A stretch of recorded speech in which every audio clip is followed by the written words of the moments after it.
Today on the Open Door, we're going to talk about power. Our welcome and returning guest is Ed Rushman from Anaheim, California.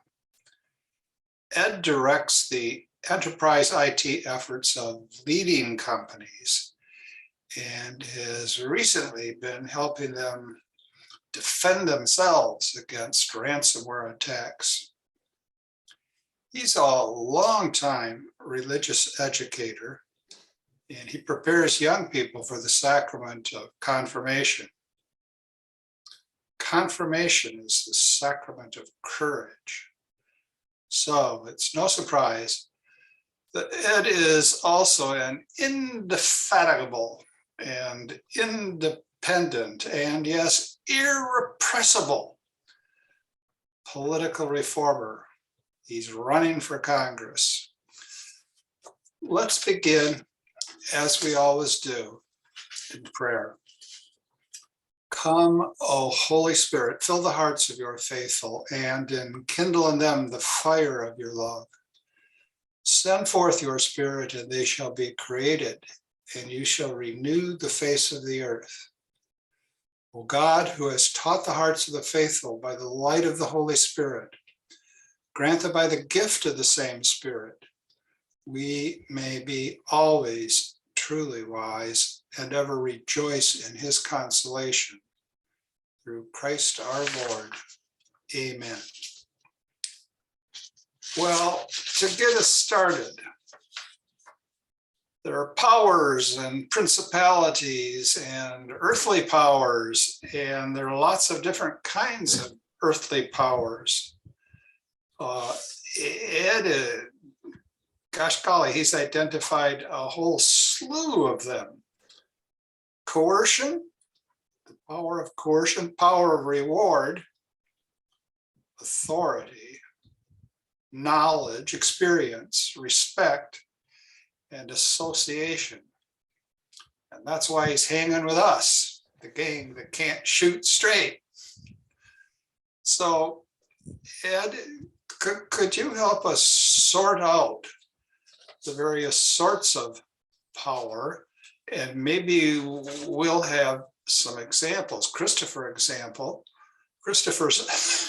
for example, is a power on the township board where he is, and oh yeah, among other things, he controls the sewers. Single-handedly, yeah. That's amazing. Well, actually, I don't control the sewers. I have one vote, and it's not a township; it's a village. Get your political distinctions there. Well, they're about to annex territory. Oh my goodness. So, well, you may be able to conquer additional sewers. Ours is the only sewer in the area. Monopoly. That's the word. It's our biggest asset. He calls us not the gang that can't shoot straight, but Christopher likes to refer to us as the Rat Pack. I should have worn my black suit and tie. Enough of that cheerful banter, Ed. Get us going. Okay, so for right now, we're just going to think mostly about human power rather than going into some of the theological stuff on God's power, because that's really set aside. I will note, though, that in looking at people's comments, especially people that are, opposed to anything having to do with God, they'll simply take God and put him in that same human power category and treat him as if he were simply human, and it's just not the same thing. But we're mostly called to deal with the human side. So there's two definitions I thought are interesting to start off with, and one kind of thing to keep in mind. One is that the idea that power is conferred, human power is conferred by others. You have as much power as people give you. So it isn't a matter of, something that we hold completely on our own. And if there was nobody else, we would have power, because there's nobody there. Somebody has to give it. They may not know they're doing it, but that's what it is. And when I took political science a long time ago, one of the first things, I think on the first night, he said, power is the ability to make others do your bidding. And I think if that's the definition of power that we use, it brings a problem right away, because it becomes about getting other people to do things. And if you want to demonstrate power, the best way to demonstrate power in the raw, I think, wrong sense, is the ability to get other people to do things they wouldn't otherwise do. Get people to do things even, and we're seeing this in our society, real power is the ability to get people to go against their conscience. So from a political, evil power, if you want to say, point of view, I think that's something to keep in mind. It's certainly something that I cover with my students sometimes.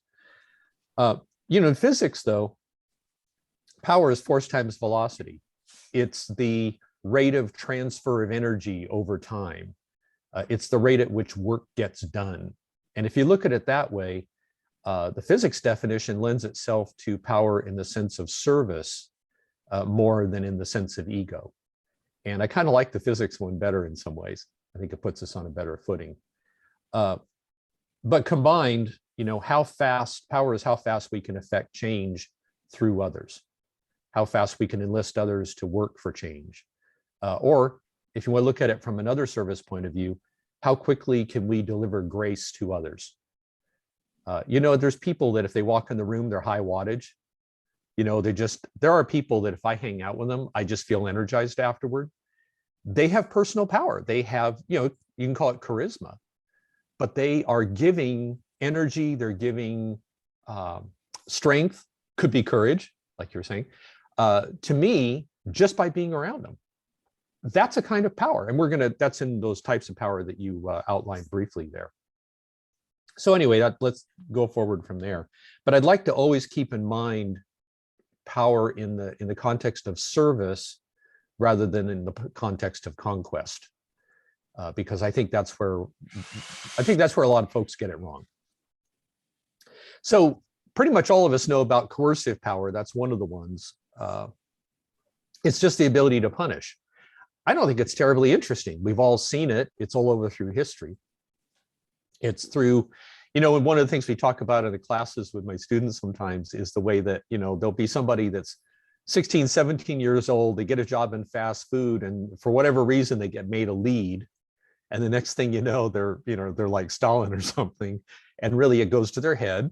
And enough of them have this experience or have seen it, even at school, somebody that gets some little student body position or something, and they kind of go crazy. So they can all identify with that. And I think that's good that they have seen it and that they don't like it. I haven't had anybody yet to defend it and said, no, I have that power. It's wonderful. So that's something. And it can, of course, go everything from, fear of losing the person's job in coercive power, with a boss that uses that, their bonus, and in other places, it can be their life. Right now, we just saw a thing with doxing on the internet, and that is a kind of coercive power. And a community can hold that power, where a lot of individuals each have really no significant amount of power, but you mass them together, and then they have power. So sometimes we think of power as individuals, but it's power of a community. And I almost hate using that word for that kind of activity. But that's there. If you go back to where humans have come from, we are all afraid of being exiled from our tribe. Just some of us more than others. I think of the work of Solomon Asch, who did the conformity experiment. He rigged it so that the test subject was one person in a room full of people. They were asked a question about the length of some lines by comparison, and the lines are these different lengths compared to a reference line, when it was A, B, and C, different lengths. And they were obviously different, except one was the same. And he'd asked this group, well, which one, A, B, or C, is the same length as the other one? Everybody in the room but the subject, and the subject thought everybody was the subject, but everybody in the room except that subject was going to give the wrong answer. That was the design of the experiment. So they all say it was a line that was line C, which was far longer than the original. And the one person that was the actual test subject would almost invariably agree with the wrong answer. They couldn't go against the crowd. And that's a kind of coercive power, because it isn't that there's a defined punishment. It's just that fear. If everybody else says this, I don't want to be out of the tribe. And I just think that's one of the most important experiments. I wish they'd teach that to everybody in school. It's a really, really good one. And I'm going to go back to a few psychologists for some of these, because people have experimented on this stuff. So there's that. And most of us have experienced coercive power, certainly with some of the things that have been happening in the government these last few years, and just the sheer mass disapproval for certain behaviors. And whether they're right or wrong, just because it's coercive power doesn't make it wrong. There are times you have to do it, I guess. But anyway, and then the other flip side of that is reward. And I don't really see a lot of difference between those two. The ability to reward is not very far different from the ability to punish.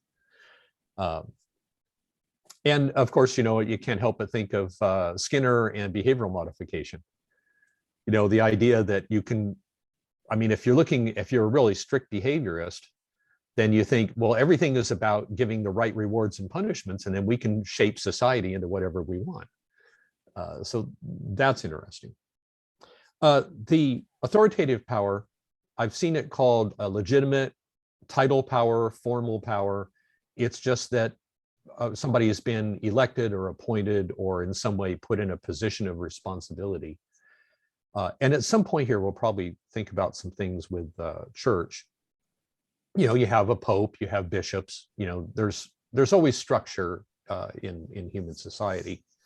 And so that's strictly coming out of that. And that is a really good example of power being given, and that both in the process of election or selection, but also because everybody agrees that once that's been done, we will follow. So those are three that I think get talked about the most. The next one's not so much, but I thought it might be nice to just, anybody have any reflections on any of those, some experience, anything you want to share?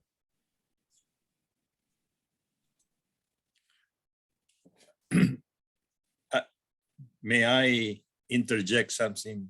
Mm-hmm.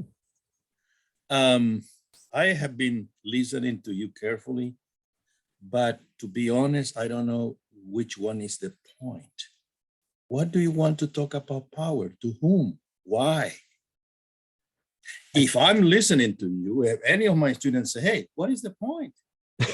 Power? Talk about love. Why power? I think how would you respond to that?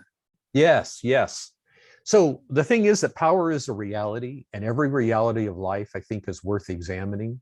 It's one that's been behind an awful lot of things in the world.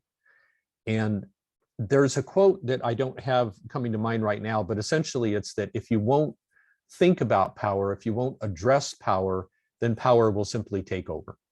It will do its thing. It will act upon you. And you may not even be aware of it if you don't examine it. So I think it's my nature to examine everything in life. And power has played such a huge role in human affairs. There's almost nothing that isn't there. And, we can think about it in political terms, but if you took, one of the things I do in my work a lot of times is work out scope. What's the scope of the thing we're working with here? Power is involved individually in even power over ourselves. There's plenty of that in philosophy, but there's power in the family. In parenting, the way that we chose to raise our children and with regard to power was a lot based on my reflections, and in the church and in the small community, even among the four of us. Let me talk about politics. Mm-hmm. And I think we need to distinguish in order to understand. One thing is the family, another thing is the political system. The power that exercise someone who has gone through the contract, to use a general term in modernity, is a consented power. Mm-hmm. In other words, I've been conferred the power to exercise on behalf of the general welfare. That's right. Now, then the population accepted at least implicitly, that power. And that is coercive power, because that power is exercised through what? The rule of law. Mhm. And everyone, at least in modern time, live under this presupposition, if you will. Okay. Now, another thing is the power that someone have in the family. In other words, you don't get together your family and decide who is going to hold power. Right. So right there, you have to make a distinction in order to understand. I'm not saying that family doesn't belong to political body as a whole, but Mhm. it's a different type of, at least the origin of power. Now, in political terms also, generally speaking, perhaps you may have a different view, but generally, constitutional lawyers or theoreticians distinguish what they call just mere power or crude power from power come from authority, the authority of the people who have given the consent, Mhm. but always is coercive. It's not a moral power. In other words, you don't pay taxes, well, somebody else is gonna come after you. Right. Now, even though you may not like it, but that's what happened. So let's talk about that political power. How then we can distinguish that power from reward, or its power also give reward and authority and all these notes that you so well you expressed so well previously. So the first thing about it, and it's unique to some constitutions compared to others, is that it's like goes back to scope. You know, what's the scope of the power? If somebody rules by the consent of the governed, and of course, is that one person ruling or a body ruling, you know, that kind of thing. If it's by the consent of the governed will have in some way expressed a scope of that authority. Now, in the case of, if we go back in history to somebody like, the dictators of Rome, if you look at Cincinnatus as, the example of, supposedly a better side, that people say, there is no scope. Do whatever you have to do. You're dictator, just rule us, and there's no limits. And that may not be completely accurate historically, but it's certainly a very broad scope versus the Constitution, which says, here's a list of 10 things right off the bat that the government can't do. So we're putting some boundaries on here. You can't just go off and start killing people without any due process, for instance. That's not constitutional. That's it. So there's boundaries on it, even on the coercive power, and that's what the courts are there for, is to help not enforce in the sense of an army, but through their decisions. There's really, I suppose, nothing that says you can't ignore a Supreme Court decision. There'd be some fallout down the line. But maybe that's one of the first things to think about, is that there's a scope to it. And the second thing is, although there's coercive power, there is a certain amount of power that the people have to push back. You could have a law that's unjust, and everybody could simply refuse to obey it. The law is not completely coercive. There is a certain amount of agreement, but there will always be a certain small number of people that just don't accept it and want to do something different. And for them, they may feel the coercion. Without government and law, though, a tribe could still enforce an unwritten law. I'm thinking about some of the ancient societies where there was no really written law. My Egyptian history is a little bit lacking in some ways, but as I remember, in Egypt under the pharaohs, the pharaoh was actually the law. And they didn't have the concept of written laws as the Romans did and as we do. So pharaoh would actually decide things as he or she felt like deciding. It was not always predictable. And that actually having a written law became more of a protection for people, more so than coercion. Does that make sense?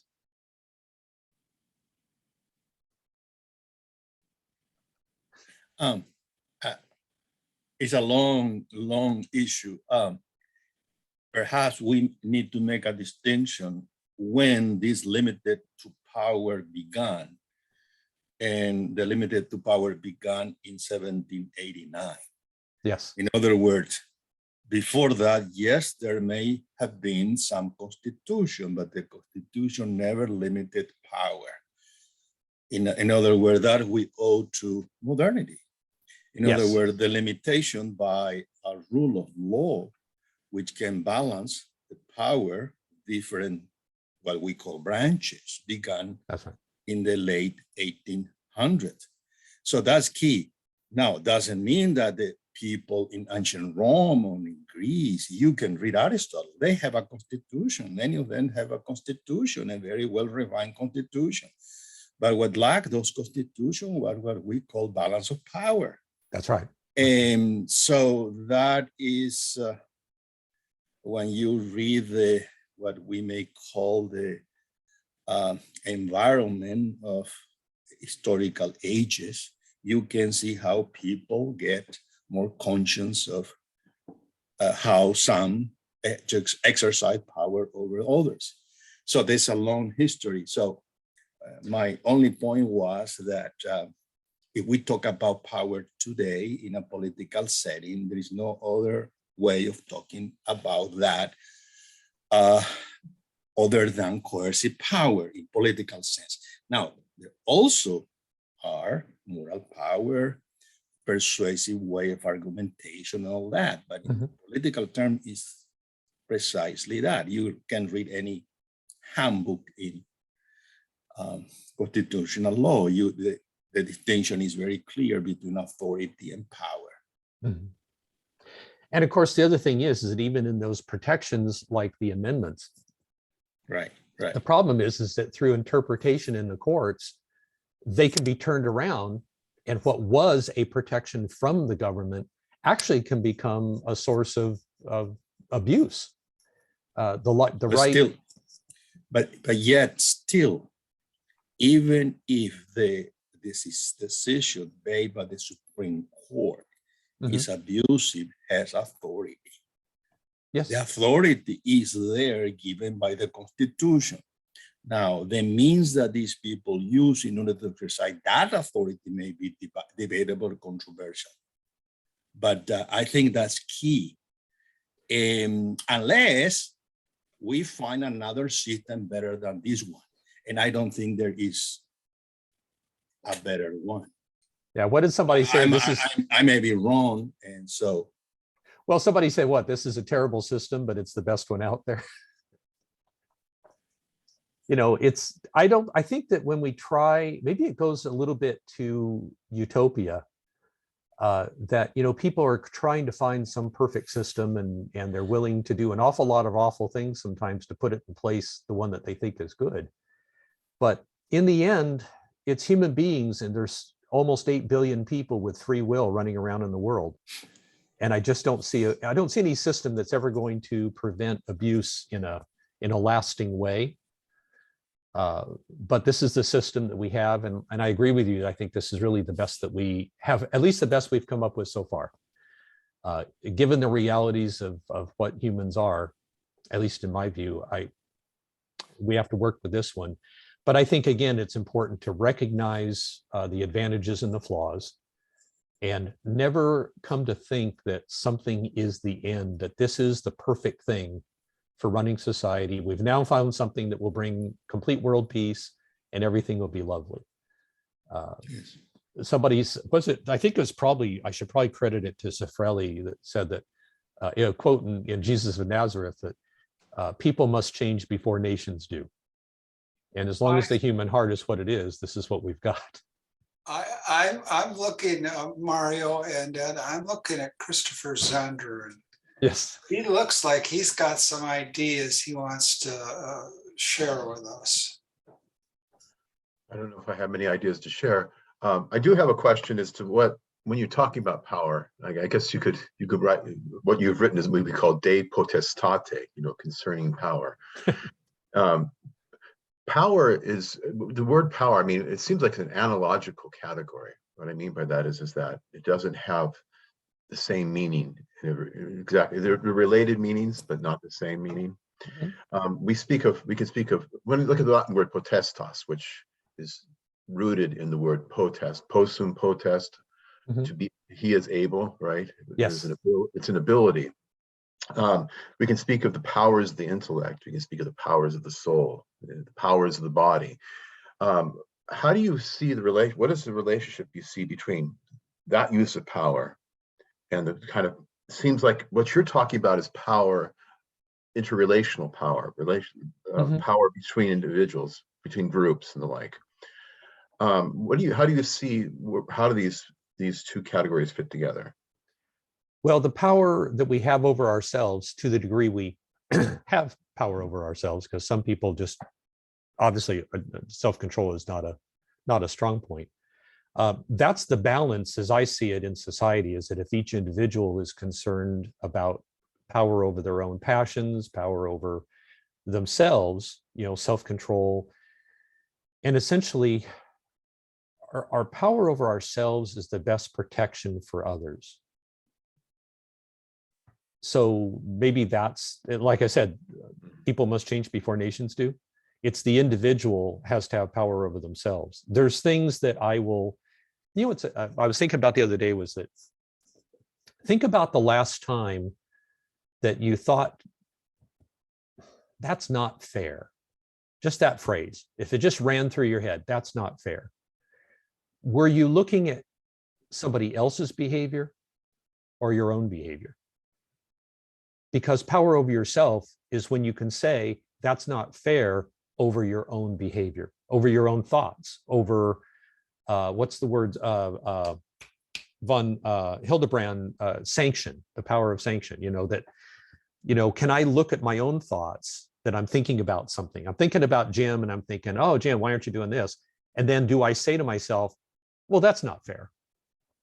That's power over the self, because I'm sanctioning. I'm saying, I am, in a sense, not in the worst sense, but judging and saying, my thoughts in this regard are not fair. I'm not being just in my thoughts. But, or is it a matter of looking at others and saying, well, I don't think they're fair. And I think you find a lot in society right now, people are far more concerned with actions that are not fair, that are external to them than internal.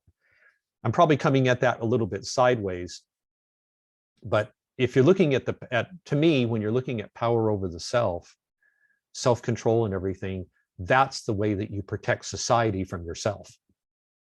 So it's still, I think that's the interface between power over the self and power over others, or shared power or subject power, is the point at which my self-control, my mastery of myself, is my best defense on behalf of society. Does that make sense a little bit, Christopher?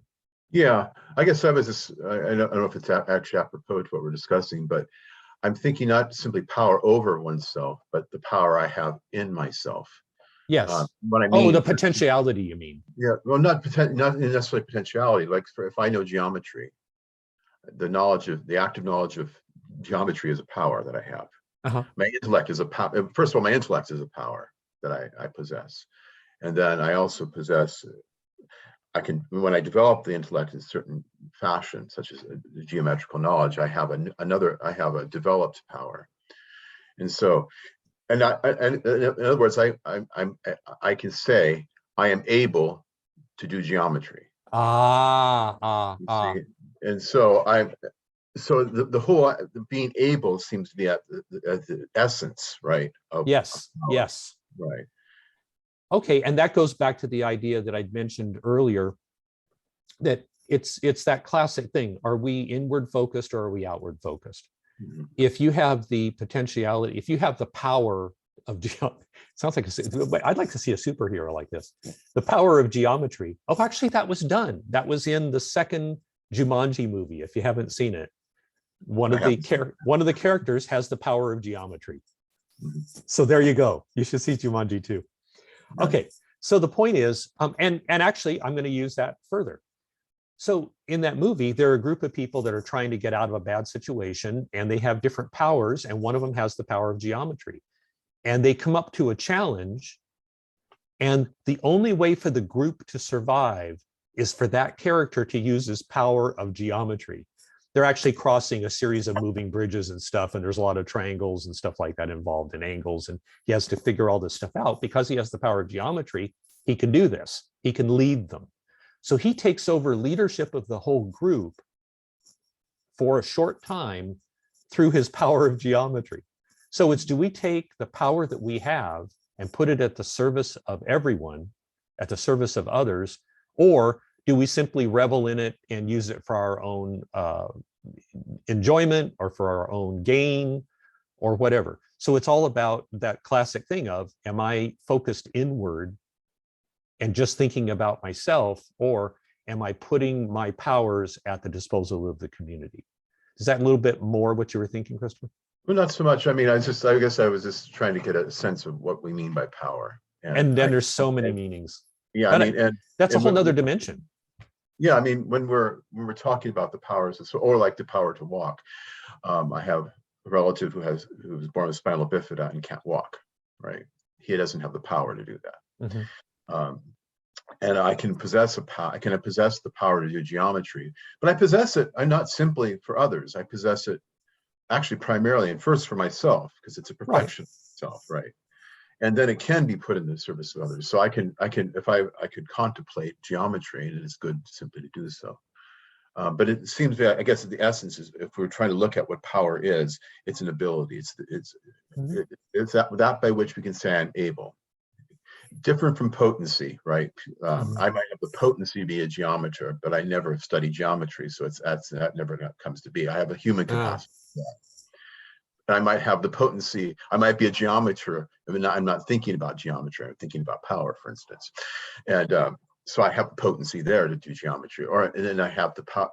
Then I have the actual power when I'm exercising it, and that is. So I think that's, and so that power, the ability to say I'm able, extends to all kinds of power, I would think. I'm able to get you to pay your taxes, for instance. That would be what the government would say, right? Yeah, the body politic has power, and it is analogous to the personal power. At the same time, there are, it's funny, I was thinking the other day, actually in a conversation with somebody, about how the power, for instance, of the executive branch grows by challenges that are then decided by courts. So a president tries to do something, somebody challenges it, and the court says, no, they can do that. Well, then they just increase their power. And now they will continue to exercise that until it gets to a point that somebody challenges them and the court says, no, you can't do that. And then that becomes the check on that power. Kind of like what Mario was saying earlier, the balance of these powers, the balances of the branches and everything. Along with what you're saying, Christopher, what's interesting is you say that you could have a potentiality. I mean, I'm going to put this in different terms, but if you don't develop it, it isn't a power, because you can't. It doesn't mean it's an ability because you didn't exercise it. I mean, I may be able to run a 6-minute mile, but I have not yet achieved that because I haven't developed it to that point. I may be mistaken. I may not have that ability. I won't know until I test it, just like I was saying with the court. And then nature will confirm or deny that I have that ability. But I was thinking of a seed. There's a seed planted in the ground, and there's no guarantee that seed will sprout. So it has the potential to become the acorn, planted in the ground, has the ability to become an oak tree. But there's no guarantee that it will. It's going to need certain things in nature. It's going to need certain care. And there's perhaps something that we call random because we don't understand it. But it may or may not actually bloom or grow and become the thing that it has the potential for. So there could be a great geometer out there someplace, potentially, who never develops it.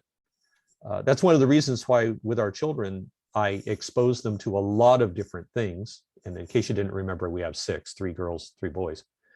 I just exposed him to everything. I mean, I made sure, one of the funny things was I made sure that I had a piano in the house. I actually got my cousin's piano and rebuilt it, so it didn't cost much.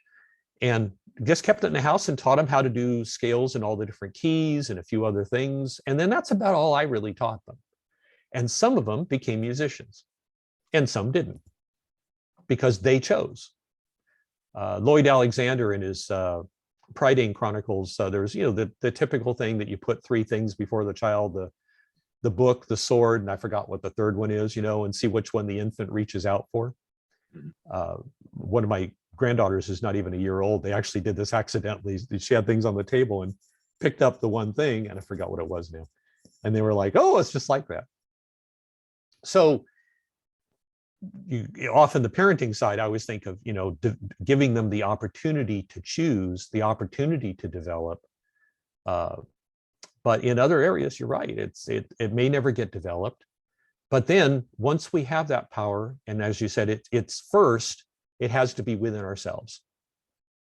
Because until you have it within yourself, and until you've, in a sense, until you have reveled in geometry, how can you share it with anybody else? How can you put it at service if you haven't developed it fully or largely within yourself first and enjoyed it or used it well or something, and then you can share it with others? You have to become a master before you can take on an apprentice. You can't teach somebody else carpentry until you've mastered carpentry to some degree. Is that kind of more, am I more on target with your thinking? Yeah. I'm always looking at this as in terms of, are we doing something for ourselves or are we doing it for the community? But doing it for the community does not preclude doing it for the self. The self is a requirement before it can move to service of the community.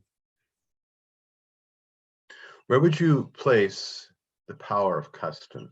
I'm thinking we were talking about government before, and one thing I do disagree with, that 1789 was the foundation of limited government.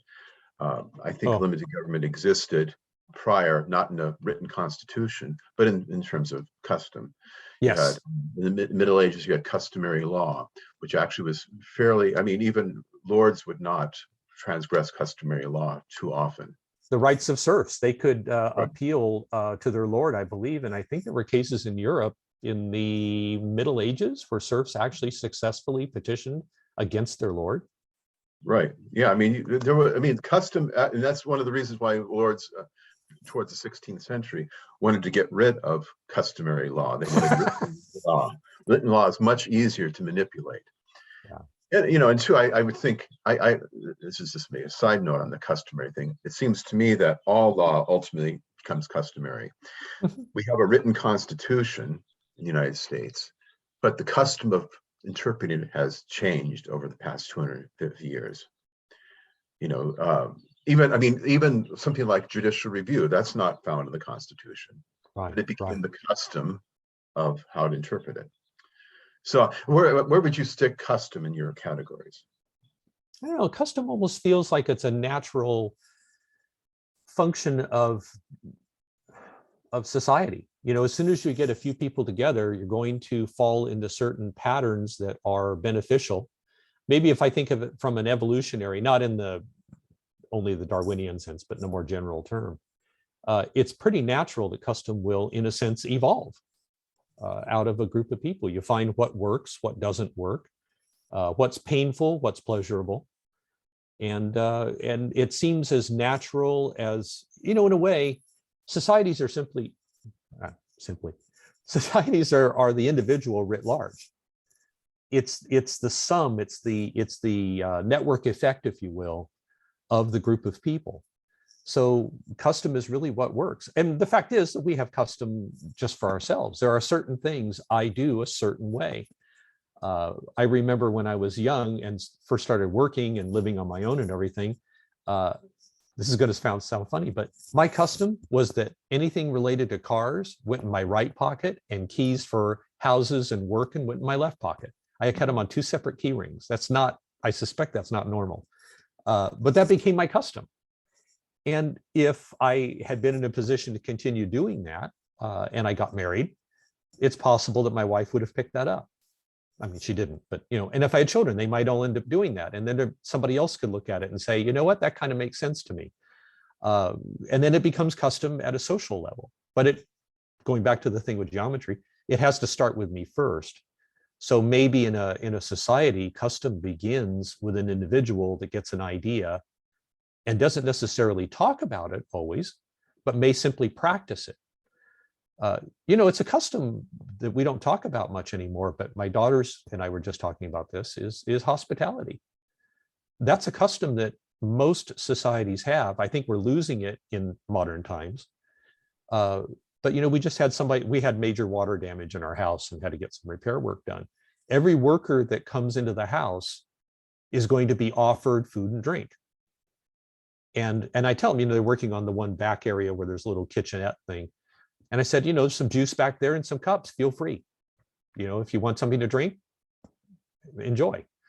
I didn't really serve them. It's not a big formal thing, but that's a custom. That's a human custom. I wonder if aliens, came to visit us, if they would not have the custom of hospitality and find it strange. But if you go to very densely populated places in the world, the custom of hospitality is lacking. I mean, it seems to me that we've kind of lost that sense. A lot of that natural courtesy and welcoming and serving others, it's like, well, why would I serve somebody else? I'm not their slave. So, I think it still comes from an individual, but that origin, of course, is lost by the time we recognize it as custom. The origins are lost. We can attempt to recreate it and say, here's why it made sense to have hospitality.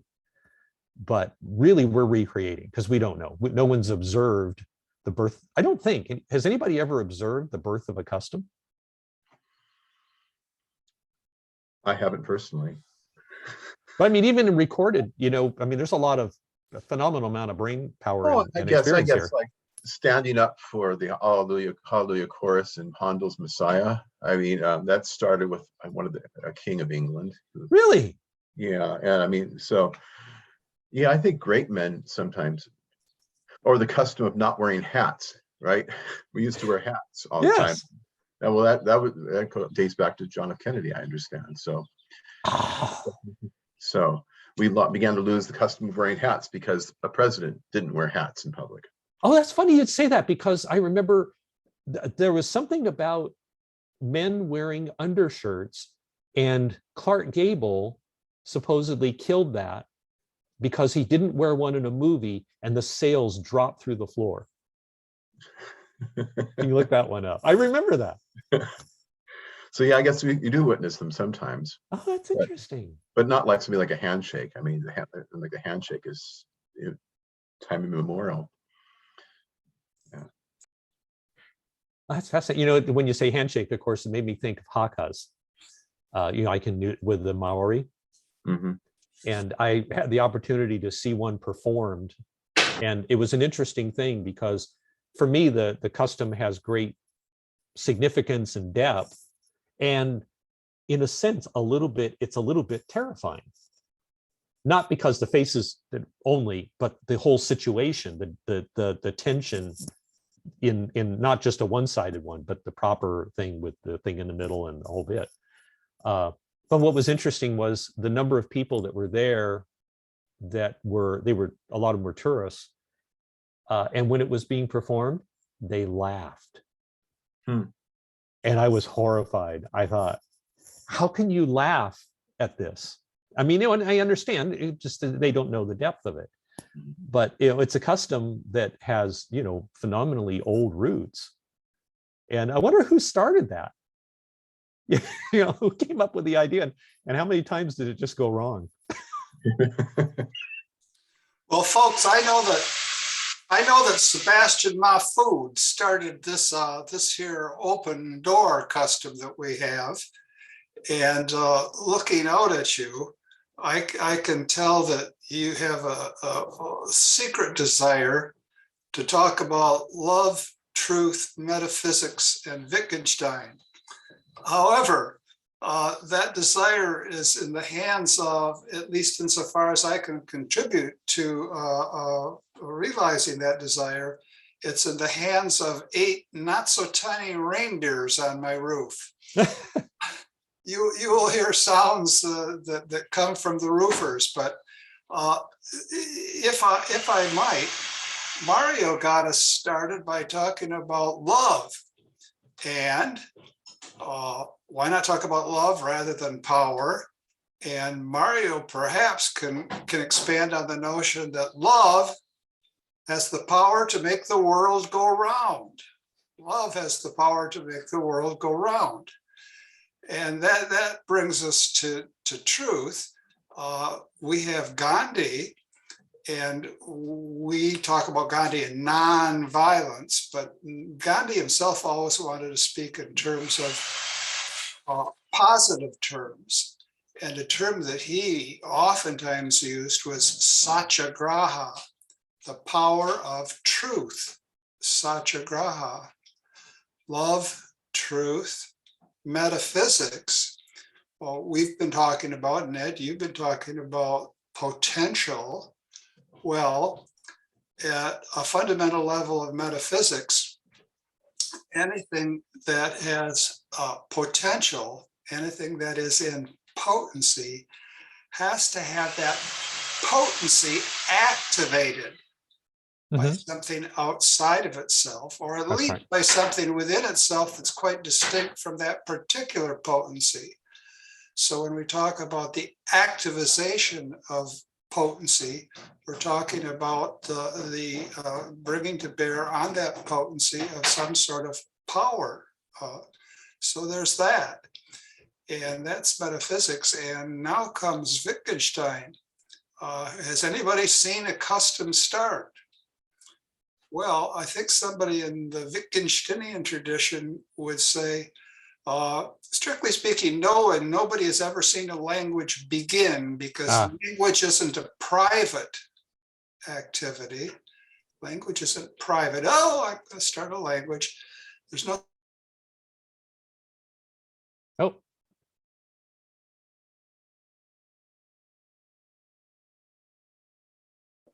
So Wittgenstein is always talking about forms of life, and it's forms of life, whole forms of life, that bring about languages, that bring about customs. And I think that I could put in a pitch for philosophy. All of the things that we've been talking about really connect with enduring philosophical themes. Another pitch for philosophy is wherever you start, it's not long before you are doing philosophy.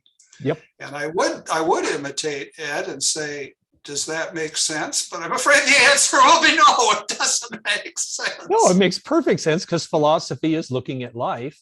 Yeah. And this is nothing that we talk about here, nothing that anybody can ever talk about is separate from life. Just very briefly, though, something that you said really hit me. We've really been talking about everything from a human perspective, and that power is something that has to be, pardon me, power is something that has to be given. So if we're going to talk about the power of love, that means that we look at love and say, I will give you power over me. And to love is to give yourself to that power and say, I acknowledge the power of love. I embrace it. I will live according to it. To the degree that those in power do so by the consent of the governed. Okay, so if we choose to be governed by power, it is with our consent that we say to love, yes, I will let you be powerful over me. If it comes down to my will or yours, I will take the power of love and accept that as power over me rather than my own. And the same thing with truth. I would bet that everybody on here and anybody listening, at some point, I hope, has found themselves overpowered by truth. That we've held to something for a long time and believed it, or practiced something for a long time, or done something for a long time, and one day realized that it was opposed to truth, and we said, I can't deny this any longer. The truth has to win. I love the truth. I give it power over me, and I have to change my way of thinking. because I'm overpowered by the truth. Does that make sense? So my own power, I willingly let it be limited by love, by truth, and for me, to some degree, by beauty. There are some things where beauty overpowers me.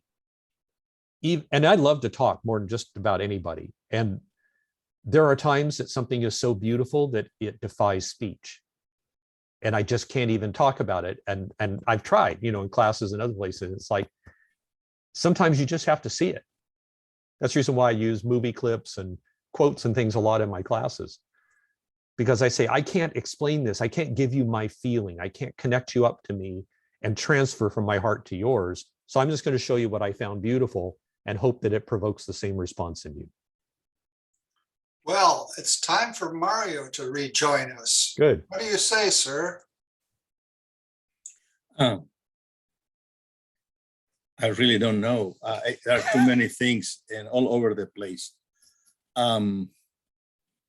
When you say that you prefer to give or to show a movie to your students because they may react the same way you do, what made you believe that they wouldn't react to what you are saying and instead they would react to what the movie is showing? What would be the difference between you and the movie? So in a sense, this is going to be... Let me, and just to add something to that. That is a very current idea. Imagine you are Aristotle, you're walking around, or you are Socrates, or you are Aquinas. So you didn't have movies. So you have to persuade people. How then you respond to that? Why then the movie or any other technological tools, if you will? And the movie for me is just another way of storytelling. But for the ancients, of course, they had mythology, they had the heroic stories. So it's really no different to me. I could tell, I did this last night, actually. I spent the whole evening telling them stories.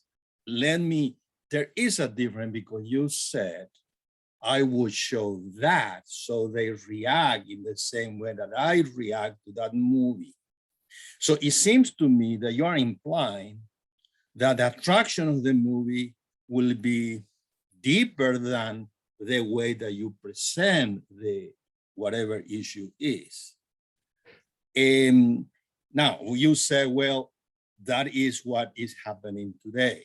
The ancient may not have this tool, but I don't see any difference between the heart of an ancient person and ours. Right, I agree. Are the same, aren't we? Yes, and it isn't that I expect them to get the same thing out of it that I do, but there is the potential that they will get something, because I think that when something strikes us as beautiful or as truth, I think that somebody else may take it differently. They're going to, each one interprets according to their own background and their own experience. But there are things that are moving, whether they're an old myth or whether they're in a movie now. I don't show them the whole movie. I just show them scenes, because if I show them the whole movie, that's too much. But if I see something deep, if I see something beautiful in it, they may not see the same thing, but I trust that many of them will see something that moves them according to who they are. And that's good enough for me. My love for free will is huge. And I never, ever forget that. So they each one will take it in their own way, but there are things out there that are essentially sand. There's plenty of entertainment out there that's really, to me, I see very little depth in it. I don't see anything in any of the criticism of it in the sense of reviews or anything that indicates any depth. It doesn't appeal to me.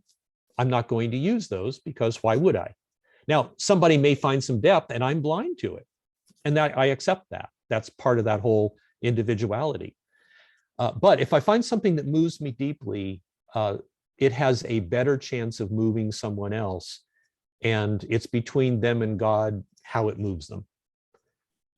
And the same thing for myths. You know, in myths, different people take different myths in different ways. Even among the ancient, if you brought something out, one person will see it, well, the Trojan War. One person looks at it as the destructive effects of anger. I mean, it starts with anger.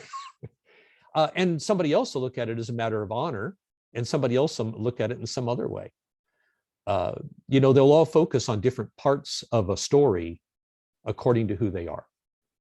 But but what we can all agree on, I think, is that something like the Trojan War has some depth and has things to tell us and things for us to reflect on as people.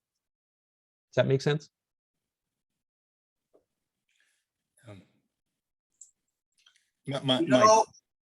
We've got 5 minutes left, and all of us here are friends of the American Solidarity Party. And how's the campaign going? I'm certainly pulling out the stops this time. I've got messages going out to more than 100,000 people.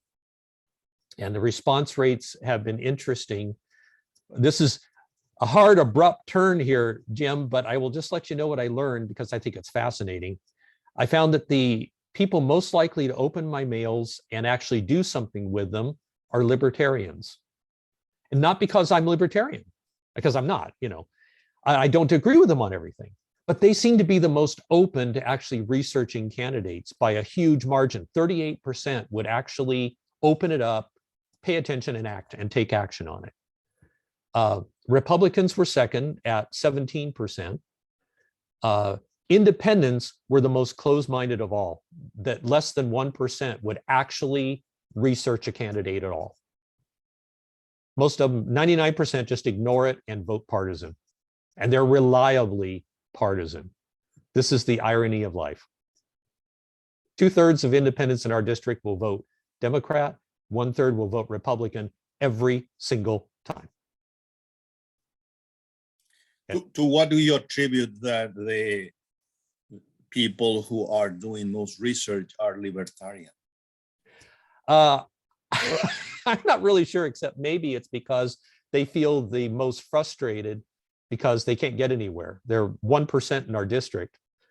So they kind of feel like they don't have any representation. So I think they're they actively want something and they're not finding it. So they're still willing to look. Maybe they're just diehard people that are trying to find a solution. They can be pretty aggravating to talk with sometimes because of the lack. I see a lack of community, and yet I can't argue with this, with the stats. The fact is, maybe they're just so unrepresented that they're just willing to, they're really willing to take anybody that is willing to actually talk with them and listen to them, and that shares even some of their ideas.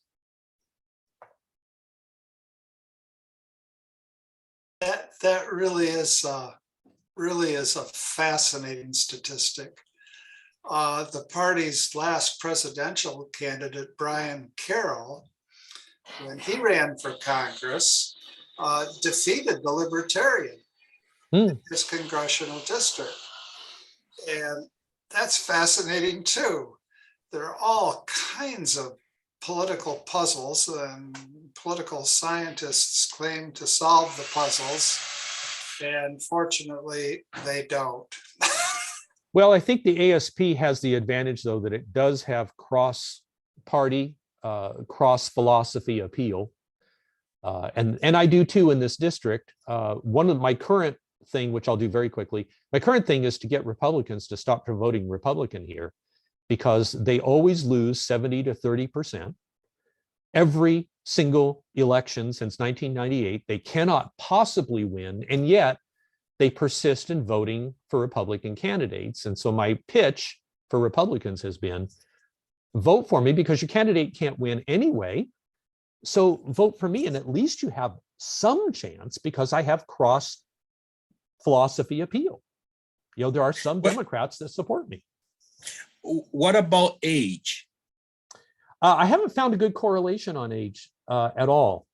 I'm just on the process right now of doing an experiment with young people 18 to 22. So next time we can talk about that or something, or if you, I can send it to you. I'm just looking to see what their response rate is. I hope it's better, but I'm trying to find the right kind of message, and that's what I'm working on after I get off this call. Thank you. The end of the show. We're at the end of the show, and we always do the gospel for the day. But there's so much racket that I'm only going to do part of the gospel for today. It's not too bad, Jim. Oh, all right, then I'll do the whole gospel for today. And what we can keep in mind is that there's all sorts of interruptions in our everyday life. So here they are, once again, interrupting us. That very day, the first day of the week, 2 of Jesus' disciples were going to a village 7 miles from Jerusalem called Emmaus, and they were conversing about all the things that had occurred. And it happened that while they were conversing and debating, Jesus himself drew near and walked with them, but their eyes were prevented from recognizing him. He asked them, "What are you discussing as you walk along?" They stopped, looked downcast. One of them, named Cleopas, said to him in reply, "Are you the only visitor to Jerusalem who does not know of the things that have taken place there in these days?" And he replied to them, "What sort of things?" They said to him, "The things that happened to Jesus the Nazarene, who was a prophet, mighty in deed and word before God and all the people. How our chief priests and rulers both handed him over to a sentence of death and crucified him. But we were hoping that he would be the one to redeem Israel. And besides all this, it is now the 3rd day since this took place. Some women from our group, however, have astounded us. They were at the tomb early in the morning and did not find his body. They came back and reported that they had indeed seen a vision of angels who announced that he was alive. Then some of those with us went to the tomb and found things just as the women had described, but him they did not see. How slow of heart to believe, all foolish you are. Was it not necessary that the Christ should suffer these things and enter into his glory?" Then, beginning with Moses and all the prophets, he interpreted to them what referred to him in all the scriptures. As they approached the village to which they were going, he gave the impression that he was going on farther. But they urged him, "Stay with us, for it is nearly evening and the day is almost over." So he went in to stay with them. And it happened that while he was with them at table, he took bread and blessing, broke it and gave it to them. With that, their eyes were opened and they recognized him, but he vanished from their sight. Then they said to each other, "Were not our hearts burning within us while he spoke to us on the way and opened the scriptures to us?" So they set out at once and returned to Jerusalem, where they found gathered together the 11 and those with them who were saying, "The Lord has truly been raised and has appeared to Simon." Then the two recounted what had taken place on the way and how he was made known to them in the breaking of the bread. Come, Lord Jesus, come. Thank you so much. Thank you all. Thank you. Thank you. We shall be meeting again, and next time will be in 2 weeks, and I'll keep you posted. Thank you. Thank you. Thank you.